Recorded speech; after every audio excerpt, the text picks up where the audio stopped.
ক্রীড়া মন্ত্রণালয়ের উপদেষ্টা মহোদয় জনাব আসিফ সাহেব যিনি হয়েছেন, কোটা আন্দোলনের আম, যে স্টুডেন্টরা আছে বা যে সমন্বয়কের ভেতরে একজন আম, কোটা সংস্কার আন্দোলন এবং আওয়ামী লীগ সরকারের বিদায় সবকিছু নিয়েই দীর্ঘদিন চুপ থাকার পর হঠাৎ সরব হয়েছেন বাংলাদেশ জাতীয় দলের সাবেক অধিনায়ক মাশরাফি বিন মুর্তজা। দুটি গণমাধ্যমে সাক্ষাৎকার দেন তিনি।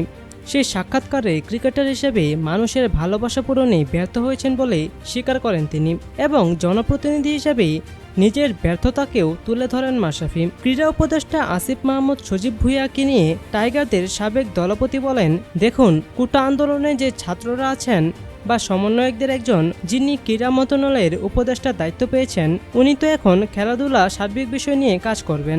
আল্লাহ না করুক এখন যদি কোনো সমস্যা হয় বা কোথাও আটকে যান বা বড় কোনো ঘটনা ঘটে, তখন তিনি কিন্তু প্রধান উপদেষ্টার ডক্টর মোহাম্মদ ইউনূসের পরামর্শ নেবেন বা সিনিয়র উপদেষ্টাদের মধ্যে কারো সঙ্গে আলোচনা করে তারপর বিবৃতি দেবেন, কারণ উনি একটি দায়িত্বশীল জায়গায় আছেন। হুট করে গণমাধ্যমের সামনে কিছু বলতে বা করতে পারবেন না। গণমানুষের ভালোবাসার দাবি পূরণে ব্যর্থ হয়েছে উল্লেখ করে মাশরাফি বলেন, দায়িত্বশীল জায়গাগুলো থেকে অনেক কিছু চিন্তা করে কথা বলতে হয়, অনেক কিছু সীমাবদ্ধতাও থাকে।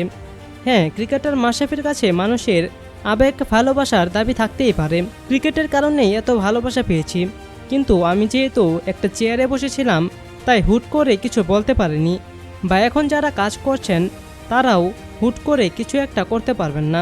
নিজের সীমাবদ্ধতাকে অজুহাত হিসেবে দাঁড় করাতে চান না মাশরাফি। হুট করে একটা কথা বলে দিলাম আর সেই কথা নিয়ে আরও বড় কিছু ঘটে গেল আর তা সামলানোর ক্ষমতা আমার নেই। এই জিনিসগুলো ভেবেচিন্তে কাজ করতে হবে। হ্যাঁ, আমি ব্যর্থ হয়েছি, কিন্তু আমারও কিছু সীমাবদ্ধতা ছিল বা আছে, সেটাকে আবার অজুহাত হিসাবে দাঁড় করাচ্ছি সেটাও কিন্তু না। ক্রিকেট হিসেবে ব্যর্থ হলেও জনপ্রতিনিধি হিসেবে পরিস্থিতি সমাধানে চেষ্টা করেও ব্যর্থ হয়েছেন বলে জানান তিনি। প্রথমত, আমি একজন খেলোয়াড়, তারপরে আমি সংসদ সদস্য।